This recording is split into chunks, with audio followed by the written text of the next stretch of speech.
Welcome to the First Time Facilitator podcast. Whether you're a first-time facilitator or a seasoned pro, listen in for tips and tricks to make a bigger impact at the next workshop you deliver.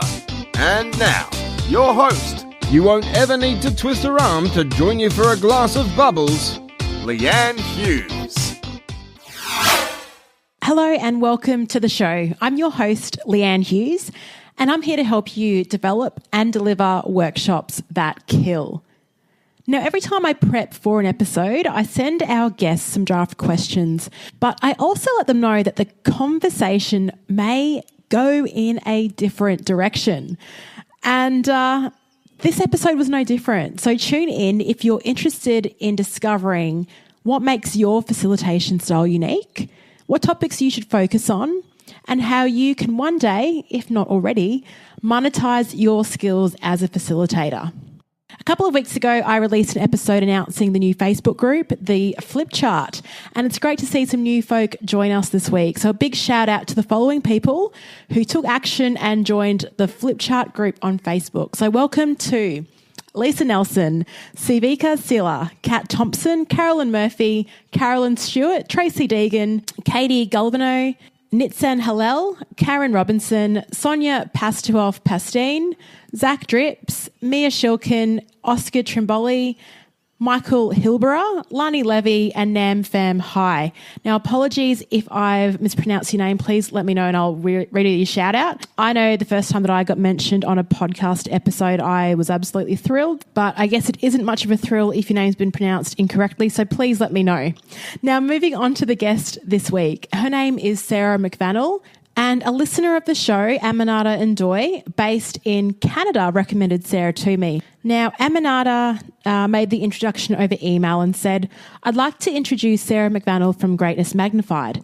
She is a fellow ODEA, that's organisational development person, as well as a speaker and author. I had the pleasure of attending a session she delivered, which was fantastic. Her facilitation style is very dynamic and engaging, and she actually delivers training sessions on upping our facilitation game. Like you, she is very friendly and radiates enthusiasm. Thanks, Aminata, for the intro. I absolutely loved talking to Sarah. Now, she's based in Ontario, and I rang her at about 6:30 a.m. my time, and I hadn't had a coffee at the time, but immediately after the conversation, I kind of felt like I was walking around with a bit of a spring in my step. And like Aminata mentioned, she simply radiates positivity, which I think comes across loud and clear in this conversation. Now, Sarah focuses on recognition and is passionate about guiding each of us to rediscover our own greatness and recognise the greatness in others. Once we rediscover this, we can use it to improve ourselves, our workplace, and the organisation's bottom line. Now, Sarah also helps intrapreneurs to shake off the golden handcuffs, great terminology, Sarah, like she did, and launch successful 6 to 7 figure businesses they love. I hope you enjoyed listening to this conversation as much as I enjoyed talking to Sarah. She's also offered a really great freebie for listeners of the show. You can find the details of that offer on the show notes page at firsttimefacilitator.com/episode 39. Let me know what you think of the episode. You can leave a conversation as part of the thread in the Flipchart Facebook group, send me a DM on Instagram at firsttimefacilitator, or shoot me a tweet at Leanne Hughes. Hope you enjoy the show. I would like to welcome to the First Time Facilitator podcast, joining us all the way in Canada, Sarah McVanel. Sarah, welcome to the show. Thanks, Leanne. It's awesome to be here. It's awesome to have you on the show. And even better is that Sarah was recommended by a listener of the podcast, Aminata, who saw Sarah at a workshop, obviously was very inspired and got on the email straight away and connected us both. So credit to you. Oh, thank you. And what a huge credit and, boost of confidence that is too. So I'm hugely grateful. A lot of people ask me how I find guests for the show, and I think my favourite guests are the ones that have been recommended by people that have walked out of workshops thinking that person was just dynamic and incredible. So, yeah, it is an extremely amazing credit to you.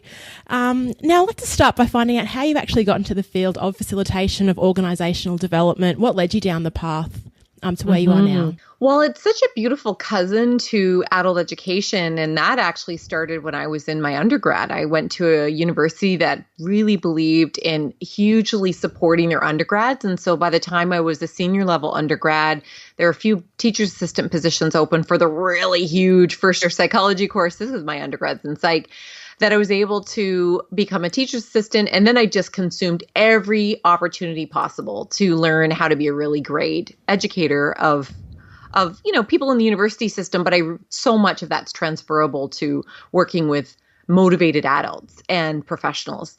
And so my second job, which was only a couple of years after grad school, was working as an educator in a mental health hospital. And then the facilitation opportunities just opened right up, whether it be challenging conversations and helping people to have those conversations. So kind of more one-on-one type of facilitation that would border on mediation, not even realizing what it was at the time, right through to very large program realignments and having to try to help a whole bunch of people get used to a lot of change and them start to set the course. So just a couple of years out of school. And like I think a lot of facilitators, listeners who are on the line, is there's no one straight way to becoming a facilitator. And so we're all mutts. And I think I can be proud of that, because that's how we bring our genius and our authentic greatness to whatever group we're working with. It's a combination of all of our unique experiences. Yeah, I think so. And I think it's right. We bring all different types of facilitators onto the show just to demonstrate that there is no one career path into this field. And I think a lot of people resonate with that. And there's also no one way of saying, oh, look, Sarah's amazing and I've got to be exactly like Sarah because she's so wonderful. It's like, what can you bring from your experience to really demonstrate that? So that first time, I mean, you got experience very young in your career. How did you feel being up in front of a room and possibly talking to people that were maybe double your age or had a lot more life experience than you? How did that feel? Yeah, well, the irony is I trained to become a therapist. And so in comparison to trying to help people through divorce and loss and all of these things that I was completely unqualified to do, facilitation actually didn't seem that overwhelming, because really, and I'm sure you talk about this all the time in your show, the beauty of facilitation is you get to hold the space that the people in the room are the exact people who need to be there, that they're the ones with the great ideas, with the best path forward, and that your truly best gift as a facilitator is to help bring that out. So I think my confidence built partly through experience and just some trial and error, getting some great mentorship by people who had more experience than I did, and taking some courses and practicing different facilitation methods. And I think for those listeners who are earlier in their journey, when you start to notice crossover, that, that thing I learned in that course is similar from the way this person's doing it. And then I also think my mentor was talking about that. And that's what I really liked when I went to that breakout session at that conference last year.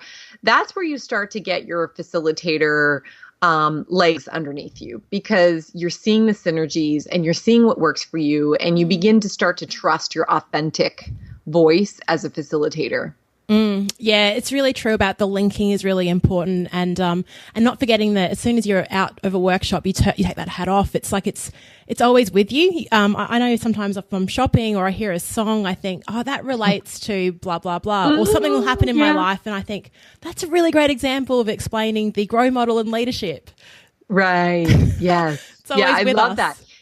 And, and the other neat thing I think for your listeners to understand is, as you're building and you're cultivating this career as a facilitator, it will then open other doors for you that you may or may not even realize. So, for example, 50% of my income now in my business comes from speaking, which, by the way, 4 years ago, I was working in a corporate job. So who knew that I was even going to be working for myself? So that was surprising. And then, to find myself as I'm working for myself, realizing that actually it's doing a lot of keynote speaking that is the next version of my career. Well, everything that I work so hard to master and cultivate as a facilitator now shows up in my speaking skills as well. So I don't think there's anything lost on people really building this skill set. I've had a few listeners write in and they've either recently left their corporate jobs to start their own consultancy or they're really looking at how they transition that. Do you want to quickly talk through this? I mean, there's so many places we can go from what you've just said. I know. I'd love to just focus on that part for the moment and then we'll move on. You said 4 years ago you're working in corporate, and before we even got onto the recorded this, we were talking about the word side hustle. So can you just share with us, what was your journey transitioning from a corporate career into just killing it with your own business now? I love that, killing it. Woohoo, standing for each other's win. I love it. I think I did a lot of work that didn't really have a terminology, and the side hustle and the gig economy, we talk a lot about it now, but we weren't talking about it 5-10 years ago when people started to ask me, hey, would you be able to come and facilitate this strategic planning session, or our group is going through a difficult, challenging time and we need an outside person to help us think through and make decisions. So many different types of facilitation that people in my network were asking me to do. And I would ask my employer, is it okay if I take a vacation day? And I would go and do it. And it would be great because whatever I learned there and whatever I practiced there, it made me actually better at in the workplace.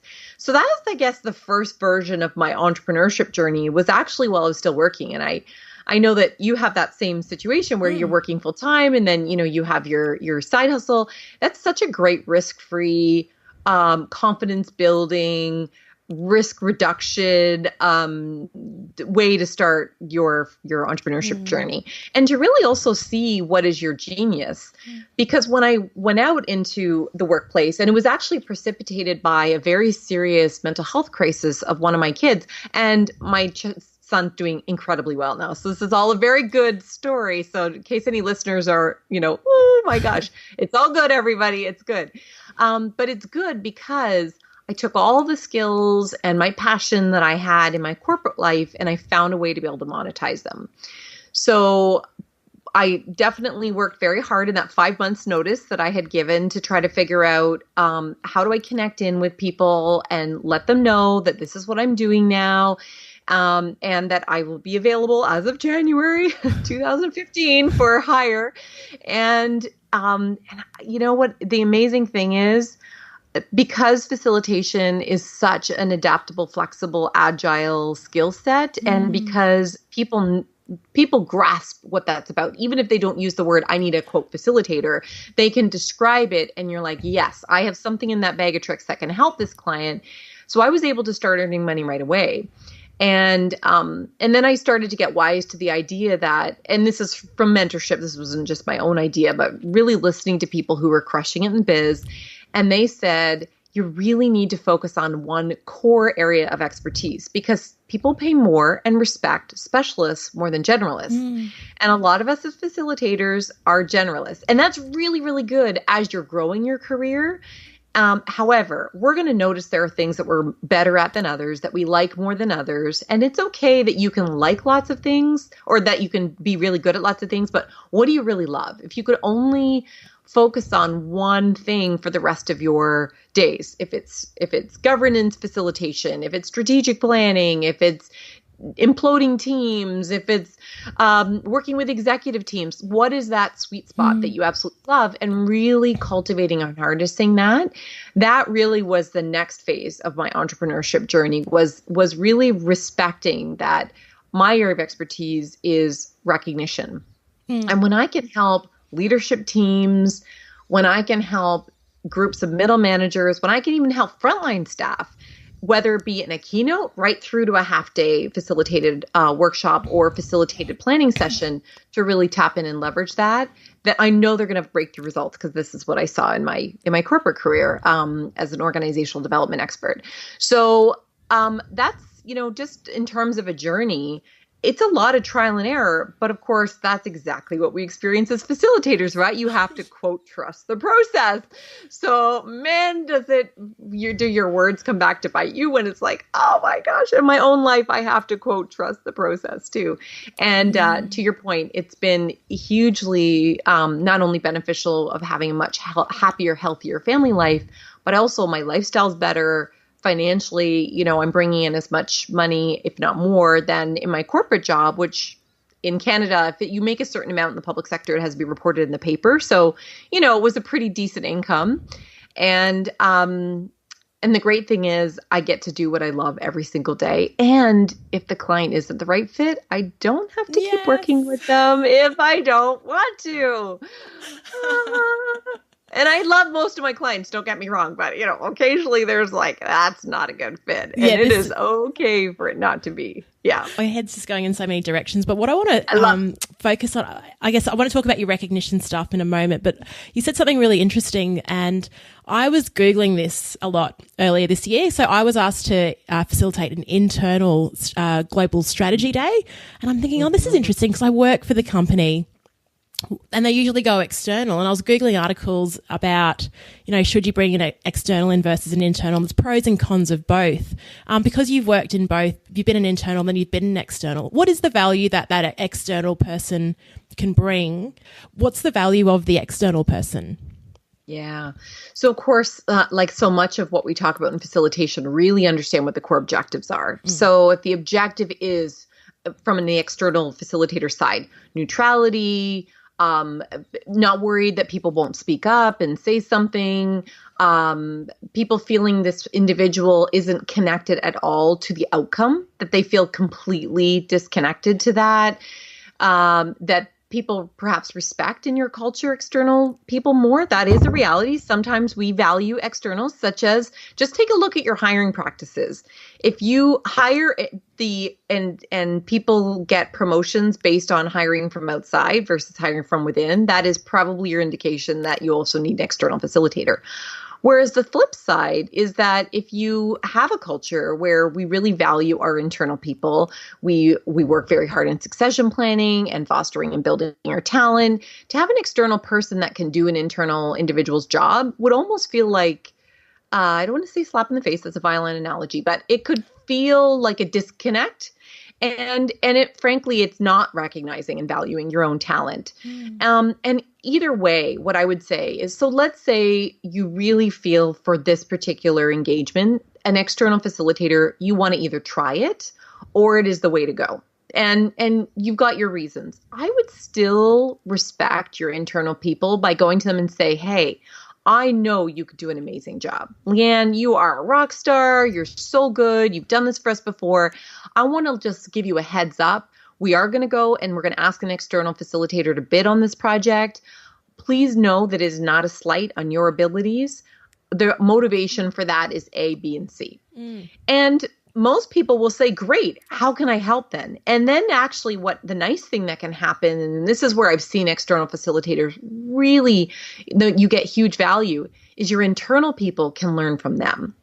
And of course, your external person can learn from your internal people, but why you want to pay the money is so that you can also have that as a learning growth experience for your internal people as well. And then maybe it comes back in-house the next year, or maybe it's always external, but your internal person can be part of that process. They can help you recruit the right person. They can help vet proposals. They can give you a sense as to what they think. If they were looking for somebody, who do they think this group or this objective would best suit? What type of facilitator? Yeah, that's a really great way of, absolutely, of connecting both, and I think what you said, it all does, every single sort of question about facilitation really comes down to that, well, what is the outcome? When you're deciding anything, right? So that's really great. Yeah. Let's talk about recognition. So why did that really pop out for you as an area of focus? Why recognition over leadership, over strategy? I'd love to hear. Yeah, I actually get goosebumps when you ask that question. And that's how much I love my topic. And anyone out there who's trying to find their area of expertise, do the goosebumps test. When somebody asks you a juicy question and you just get sort of electrified by your topic, and it's like, oh yeah, great, that's right, I get to talk about that all the time. That's probably your area of genius. So why do I know? Because when we would work with, and when I say we is as I climb the corporate ladder, often this would be not just me, but the people who reported to me as well. We worked as a team. And so if we were trying to help some tough teams that were really struggling, great people, super professional, talented, but for whatever reason, It could be huge change. It could be compassion fatigue. It could be dynamics within the group. You know the drill, right? There's all kinds of reasons why teams start to go south. We just held the space that each one of them, and collectively, there was greatness there. But the best, most effective, fastest strategy we knew how to use was to help them through recognition. Teach them to recognize themselves, because oftentimes they weren't, and they were feeling very depleted, as well as to be able to notice the greatness within each other and the greatness within their team, the greatness within the organization. And when my co-author that I used to work with, another facilitation guru that I actually have the privilege of speaking at a conference with next week in Colorado, and I'm so excited to be facilitating with her again next week. She and I just decided that the world needed to be having more of a conversation about recognition, that we undervalue it, we dismiss it, we think that it's, all this easy stuff that you know how to do in kindergarten isn't as important as all the things that go on a job posting. But we had seen how this was a game changer, and that when people were able to recognize themselves and each other, then it could be a total turnaround in the team. And then whatever we did after that just made it better, but exponentially better at first from the recognition work. So we validated that. We went to a Canadian engagement survey company called Metrics at Work, and they were just waiting, I'm sure, for a nosy blonde to poke around at their 250,000 engagement survey data points to try to validate what we had been seeing as facilitators. And what they did was they separated out the 20 least satisfied teams with the 20 most satisfied teams. And what they found was that in actual fact, there was a huge statistically significant difference of things that as a facilitator, it's pretty hard to impact, like trust in the organization, satisfaction with management, continuous improvement and innovation cultures, overall engagement, and intention to stay. So in other words, what we found was the best, easiest way to get at all kinds of other things that I did not have easy strategies in my facilitator toolkit. I could use recognition and get huge results. And so that's when I had to really hold myself accountable to stand tall in my expertise and in my passion and pick one thing. The easy choice was recognition. So that was kind of how the facilitation experience that I've had and working with so many teams helped me tremendously in being able to figure out what that core area of expertise I could hang my hat on as a professional. Yeah, it's because it's really interesting. You're the first recognition expert that I've met. So it kind of, it's very brave, because I don't know in Australia what it's like in Canada, but it's not really seen as a thing. A lot of people, like you said, go down the traditional paths of leadership and team building, and recognition is something that's really separate and really interesting. And I love that you've called your business Greatness Magnified. How did you come to picking that name? I think that's another hard choice for people, is not only the topic, but what they actually call their side hustle or their business. So our brand, my co-authors and a co-author and I, the work we would do we would help people frog each other, which stands for forever recognize others' greatness. And so greatness had to be in my business name somewhere. So that's where Greatness Magnified, because I'm also a professional coach and, as I say, a speaker. So it was how I try very hard to magnify or help people magnify their own greatness. No matter what the how of the delivery method is, that's one of the ultimate results. So that was how I came to name it. But if anyone is looking for a hack on how to do that, here's my suggestion.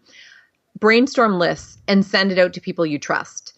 Send it out to your mother, your brother, your sister, your past colleagues, your current friends, your ex-boyfriend that you still have coffee with once a year, all these people, and then have them tell you, does it pass certain tests? Like, does this exemplify me as a person? Is this catchy? Do you know what I mean by that? So one of the surprising sub benefits of having this name is that people will say, Sarah, you are greatness magnified, or Sarah, you really magnify people's greatness. In other words, they turn it into a verb or an adjective. And that's like a quote sticky title, I think, or people will look at my business card and go, oh, I really like that name. So but that takes, though, really, again, standing tall as a facilitator and as a business owner, as a professional, and saying, who am I and what is my core area? Your point around, a lot of people say, I do planning or I do leadership.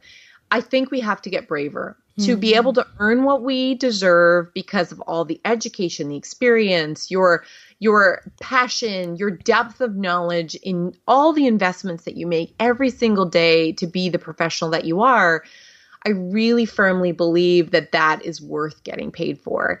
And people naturally pay for experts over generalists.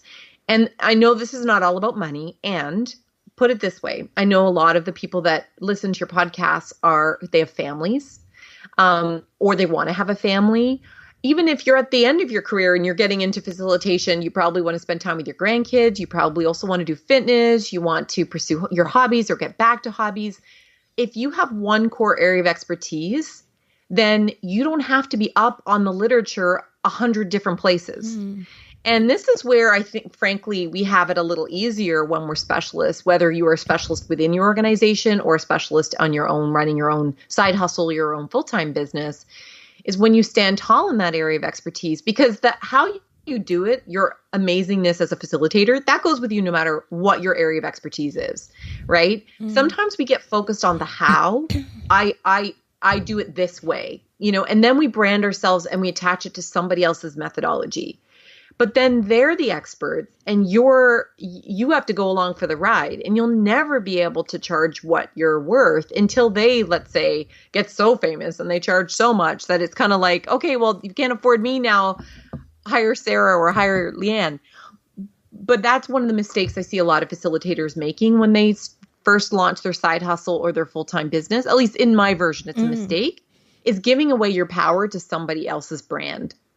And instead, what do you love? And you may love their methodology, you may love it, but you can probably still carve out a niche for yourself, even when you love what they do and who they are all about and what their model is.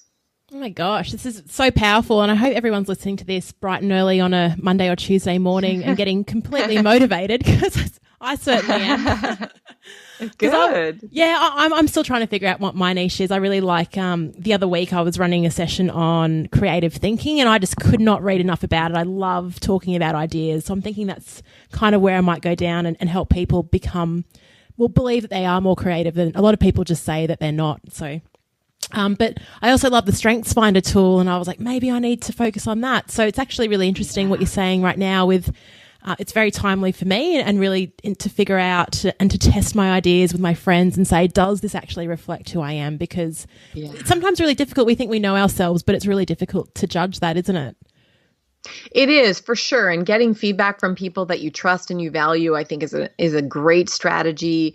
And also combining the things that you love. So where does creativity meet strengths methodology? And the flip side around it is, what have we still not solved in the world of everything we know and we're doing around strengths? And there's many inventories and tools out there. We've been talking about it a lot for, 10, 15 years now, which is great. I'm so thrilled that we are. And creativity, we've known how important that is for so long. And yet adults are walking around saying, I'm not an artist and I don't know how to dance. But, I'm sure when they were 4, their pictures with 18 fingers and their really clumsy dance moves, they just thought they were the bomb. So there is still room, Leanne, for there to be a version of helping people get back to their artistic strength and really using it as their superpower, or that creative strength is your capital for growing as a business. How can you fill a void that's still not met? What business objectives or what personal objectives does that solve by bringing strengths and creativity together? Because as I say, the how you do that, whether it's a strength finder tool, you can use other people's tools. One of the questions you had prepared for me in prep, which by the way, you did an amazing prep for this podcast, was around, you've got lots of tools and how do you use that in your business? I get to pick and choose from my toolbox, just like you do, just like everybody on this podcast. So it's not that you don't use other people's tools and benefit. If you can serve your client best by using a tool that's out there in the market, I'm not saying everybody go out and create new tools. That's, oh my gosh, that sounds exhausting. But how can you help the client see that what you're bringing to the table, such as the looking at strengths and creativity in your own unique, beautiful way, Leanne, is solving a business need that still isn't solved despite everything we know about strengths and everything we know about creativity. Or people aren't using it, or like be a disruptor, like strengths is out and this is in, or I don't know. I'm not sure what it is, but yeah. Thank you. I feel like this is my own sort of personal coaching call. We are thinking of you, other listeners. We are thinking of you. And hopefully these questions, they're really great prompting questions. What business objective is it solving? If you actually decide to do what you do, are you actually meeting a pain point, or are you just inventing something that may not wash when it's actually put to market? So that's really good criteria. And what a beautiful opportunity to practice while you're working in an organization, because we cannot, and I hope everybody walks away from this podcast really hearing me when I say that. No organization has enough bank, even Google, to have people around who aren't fulfilling an important function. So thinking about what problem do I truly solve and what is the root problem that I'm solving is essential if you're an internal facilitator or you're an external facilitator trying to convince a client to invest in you. Because I used to think of it like every day I had to prove that I was worth it, not from a fear-based scarcity mentality like I may lose my job, but more like my job is to fulfill a value proposition every single day for my employer to keep me around and keep my team around. And that wasn't always easy working in the not-for-profit sector. It was really easy for another department to argue, well, we need those resources, not them. But I would have my clients and our clients for the team defend why they couldn't live without us, and why those vacancies needed to be fulfilled, or why I needed to have reserve the education dollars to keep the people in the department up on their game and always learning new facilitation, coaching, and other related tools and strategies. So we all need to be very conscious of what problem am I solving for my client, whether they're internal or external. And the better we are at doing that, the better we serve our clients. And frankly, the more we're being intrapreneurs if you're internal in the organization, as well as entrepreneurs if you're external to the organization. We all need to be intrapreneurs. And frankly, this is not just true of facilitators. This is HR people. This is your operations people. These are your purchasing people. This anybody who does not bring in money because they're working with the customer. Everybody needs to be thinking about, how do I serve my internal clients best? And that's how you keep a job. And that's how you just keep getting better. It ups your game, right? Oh, 100, high five. That was really interesting. You talked about how is my team adding value, and it was recognized within your business that your team was, and they couldn't be poached for other roles. And that all leads back to what you were talking about in terms of recognition. And that was the recognition from within others in your organizations. And you did share you spoke about Frog briefly. And I'd love for you to share that model with listeners who aren't too sure about what Frog actually means, what it stands for, how you can use it. Yeah. So FROG stands for Forever Recognize Others' Greatness. And of course, it starts with recognizing yourself. So forever recognize our own greatness, FROG. But when we recognize our own greatness, then we're just that much better able to naturally, authentically notice it all around us. And so it's interesting, when my co-author Brenda and I wrote the book, we were going to write all about team and organizational recognition. And we realized that we're missing part of the story. And that's why we started with self-recognition. And when we think of self-recognition as facilitators, think about the effectiveness you have when you show up confidently, prepared, and knowing what your strengths are as a facilitator, as opposed to, let's say, feeling like this group's going to reject you, worry what they're going to say, thinking that you don't have enough skills, not sure, you haven't perhaps dug deep enough with your client to truly know what they most want and need. you show up with more greatness and better able to serve them in the most resourceful way when you recognize your own greatness. And then you naturally, because you're not so caught up in your own stuff and the noise going on in your own head and shutting down the imposter syndrome or letting it take over whatever's going on in your brain, then you're able to notice the greatness in all your participants and ask better questions and probe a little deeper and push a little farther and read the room to know, I think I better go there. And your co-facilitator going, oh, and sure enough, your gut instinct was right. Oh yeah, she went there. And that was perfect. That was exactly what needed to happen. So, knowing who you are, like being able to frog yourself as a facilitator, forever recognize our greatness, and then forever recognize others' greatness allows you to really stand tall and be the most resourceful facilitator for your clients. Are there any sort of other skills that you think are really key for facilitators who want to get better or be the best? What else do they need? So in the example that you provided or in your own life with passion around strengths and with creativity, you're naturally, I'm sure, drawn to excelling creativity. And so people will probably describe your workshops as a very, very creative, very resourceful, a very strength-based place. And somebody else then may describe that facilitator and the environment that they have as thoughtful and strategic. And it's okay. You may actually be able to deliver on the same objective, or perhaps this is where you decide who's the right facilitator for the client based on who they need. But I honestly believe outside of the basics of facilitation, how do you lead a group? How do you set up the environment so that the facilitation learning or the decision making? Flawless Consulting book is my Bible of making sure you're contracting well and knowing what your focus is and what you're there to do and how to best serve your clients. Once you have the basics down, and that's not that hard to get. I bet you most of your listeners have it in spades and could probably teach it to other people. After that, I honestly think it's listening to your own inner gut about where you shine, and what you're evolve and be as a facilitator isn't quite the right fit. You can get some of that opportunity through your side hustle. Or maybe that's when you decide to look for somewhere else, or that's when you decide to approach your boss or somebody else and say, I'd love to do more of this, but I don't think this is what the department most needs, or this division, what serves the division best. Is there, let's take a look at another area.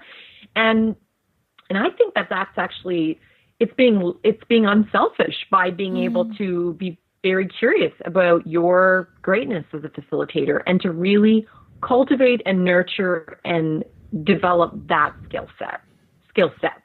Yeah, because I know when we sort of look to market to hire facilitators, I think in terms of their skill, they're all relatively the same, but it's really about, well, we want that person because, they have some kind of presence which is quite a commanding presence, which will be suitable for this audience compared to that person, which will inspire that enthusiasm. So you're right. Like the facilitator, the skills of a facilitator are the same, but it's really about what is the personality that person brings and makes those people feel. I did have a question there about all your accreditation. I was looking at your stalking your LinkedIn profile. I love it. Wow, you've had a ton of experience and you've also got a ton of accreditations. And so I thought I'd ask you a bit of an interesting question. Might be quite tricky to answer, but you've got MBTI, Six Sigma, all these different certifications. Is there one that you found that's been the most useful, either for you personally or for your business? I think different things at different times. I would say anything I invested in core facilitation basics, and in Canada, in Ontario, where I learned a lot of that was through the Institute for Cultural Affairs, ICA, which is for any of the Canadian listeners out there, it's on Queen Street East in Toronto. I highly recommend their work. And part of why I love it is because the same facilitation tools and techniques they teach us how to use in corporate, they bring to huts in Africa or small rural villages in India. They know this stuff works everywhere around the world. And philanthropically, all the money they make from training us corporate people, it allows them to go and do some pretty amazing facilitation work around the world. So I guess that was essential in my early days of facilitation. And then when I invested, interestingly enough, as a coach, to become trained as a coach, I learned how to listen way better, more deeply, more authentically.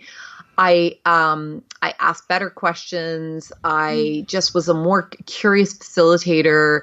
That's just such an incredible journey. And talk about having to really get through your own stuff. You cannot have a whole bunch of baggage hanging around with you as a coach. You can't hide behind things quite as easily as you can in facilitation or training and things like that, because it's one-on-one and it can be pretty vulnerable stuff. So I would say those were two really fundamental. And then probably from a confidence building early on in my facilitation days, having the tools, so Myers-Briggs and personality dimensions and McQuaig and human synergistics, all their various tools.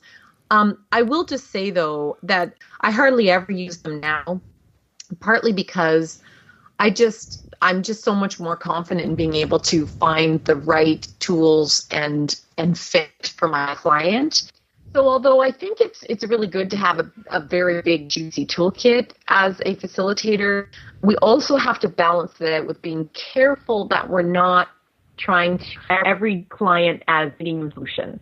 And we can get overly reliant and comfortable, shall I say, with using some tools because it's just easier and we know them, and it's probably a very unpopular thing. But I think that it goes along with my earlier comment around being very, very connected to what your greatness. Yeah, I agree. I think sometimes that tool can possibly be a crutch as a facilitator if you haven't got that confidence yet. But I guess if it does help you to get that confidence, then just sort of balance up where the right time is to use it. So thanks. That's really interesting insight. For all those first time facilitators listening, do you have any advice that you could give to them? Advice that you've personally received, or advice that you think, oh gosh, if I heard this early in my career, this would have really helped me? Oh gosh, where to start?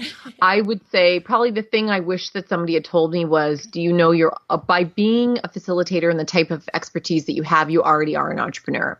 Because I was always telling myself that you have to wait until it's the quote right time to go out and do it on your own, or to really hustle for the business. I probably could have done a lot more work in my side hustle, but whenever somebody would come to me, then I would do the work. So I would say, if you are able to contract and your clients are asking for you and you're getting repeat business as an internal individual, then there is clearly monetizable value outside. So that, I say that and it seems kind of ironic because what I do for a living is I help organizations and leaders retain their top talent. So, through recognition. So it seems kind of contrary, but the great thing is you have options by being a facilitator, and this toolkit and the diversity that you have. It means you have options. So you work for an amazing employer who values you and loves what you do, and you're able to keep growing, and you love working in a team. Amazing. Stay.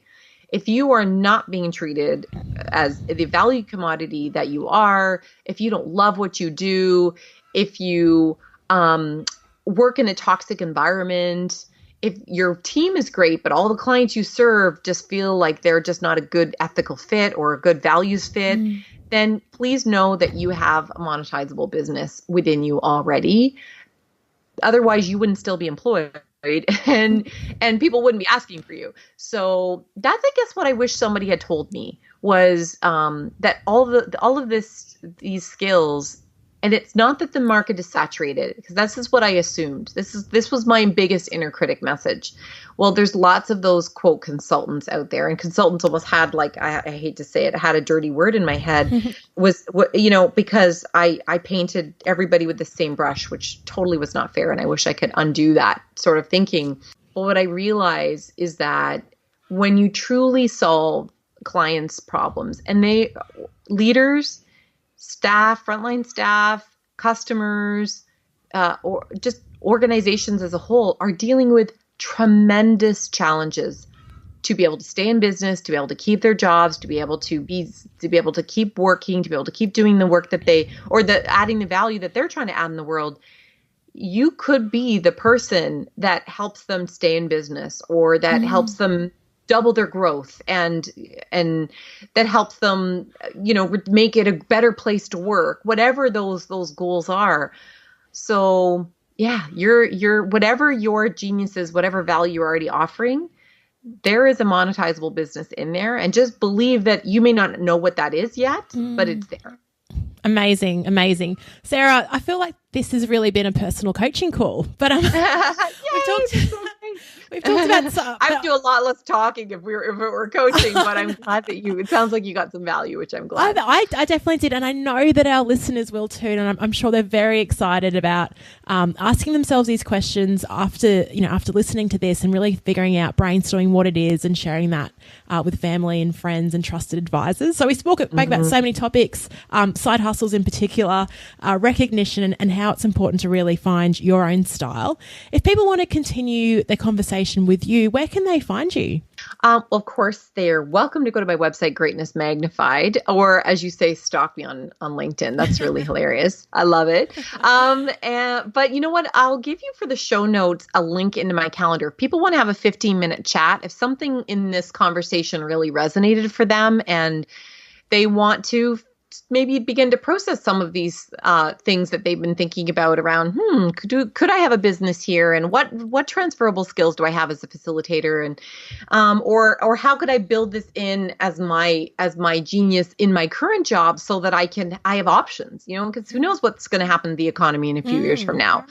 I'm happy to spend 15 minutes with any of the Rockstar listeners that you have to help them to really stand tall in their greatness and recognize their own greatness. That's an amazing offer. So thank you so much. And yet, like Sarah said, we will link to her calendar in the show notes for this episode. Sarah, thank you so much for your time. And I can understand why Aminata recommended you so highly.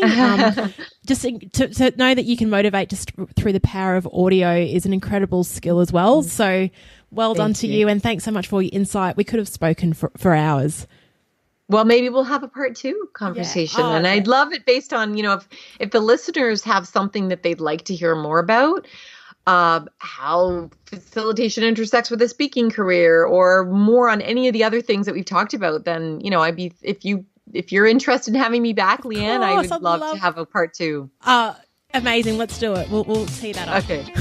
Sounds good. Thanks, Sarah. Good. Thank you. Thanks for listening to this week's episode of First Time Facilitator. Make it easy for yourself, and don't worry about having to find First Time Facilitator episodes ever again. If you just click that subscribe button in your podcast player of choice, that makes it really easy for you.